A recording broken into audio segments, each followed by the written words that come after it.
Unfortunately, in today's political climate, the average police officer is not a friend of a righteous man. In fact, they have been known to rape inmates, male and female, of all ages.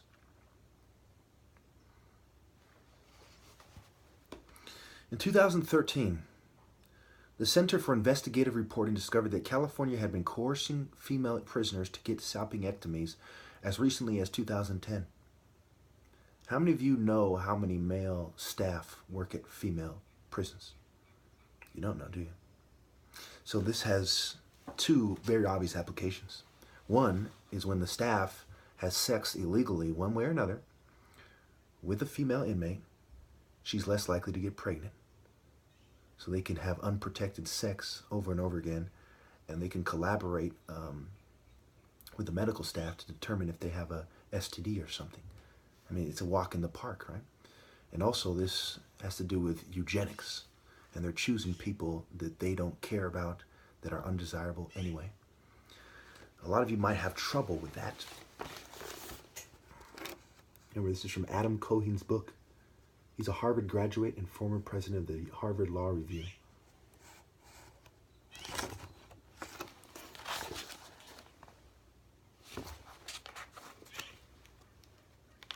So I think this is what you would call a valid source.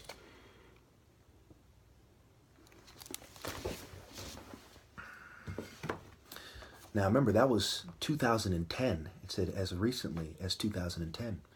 Well, when I go to Wikipedia and I verified their source, it said in August 2010, the U.S. weapons manufacturer Raytheon announced that it had partnered with a jail in Castaic, California, in order to use prisoners as test subjects for its active denial system that fires an invisible heat beam capable of causing unbearable pain. Now, that same beam is being used by the military, and they have tests on YouTube of that beam.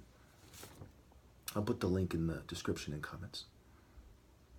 The device, dubbed Pain Ray by its critics, was rejected for fueling in Iraq due to Pentagon fears that it would be used as an instrument of torture. So we have all these weapons manufacturers and law enforcement and CIA and FBI, hate groups, Masons, and all the people these people historically reach out to, doing this. And we have many valid sources making it 100% clear that this stuff is going on, and it has been going on in different forms. Just technology has elevated these people to technological devils instead of average devils. Again, I'm against terrorism and terrorist attacks, but I'm for justice by any means necessary. I have no plans of being violent at this point, but if I am violent, so help me God, on my ancestors and everything I love, it is because psychiatrists are playing stupid. It is because gang stalking, which is really just government harassment, which they always do, is real, and that they are abusing technology and have been using psych meds and other substances to harass, provoke, and just make me feel belittled, humiliated, insecure, not like myself, to reduce my inhibitions and reservations. That is why Gavin Long, Myron May, and Aaron Alexis committed those horrible acts. But how horrible they are depends on how guilty the victims are, now doesn't it? At least that's one way to look at it. I hope one day that the white establishment stops doing this so I can be proud of being white and say that that's in the past. But unfortunately, racism in all of its forms, especially institutional racism, still exists, and gang stalking or government harassment is just a sad and rather unfortunate byproduct of that very problem. Eugenics, rape, human trafficking, pedophilia, this stuff is all on record. There's no conspiracy theory about it. It is people who have done their research and people who haven't. And there's people who cover it up, who make misleading videos to discredit people like me, talking about reptilians and aliens and stuff, who convince kind of gullible people to believe them in some cases. But I find it rather hard to believe that people would hear my videos such as this one, with valid sources, and not see it my way. I find that rather disturbing and hard to believe at the same time. I have over 100 victories and no losses, and I have been trying hard to establish myself as the top martial artist so that I may spread my views, which are anti-psychiatry, anti-racism.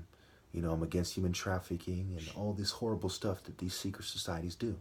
But first and foremost, you must remember that Egypt was black, and these people themselves are ashamed because their secret society, quote-unquote, knowledge is based on African thought.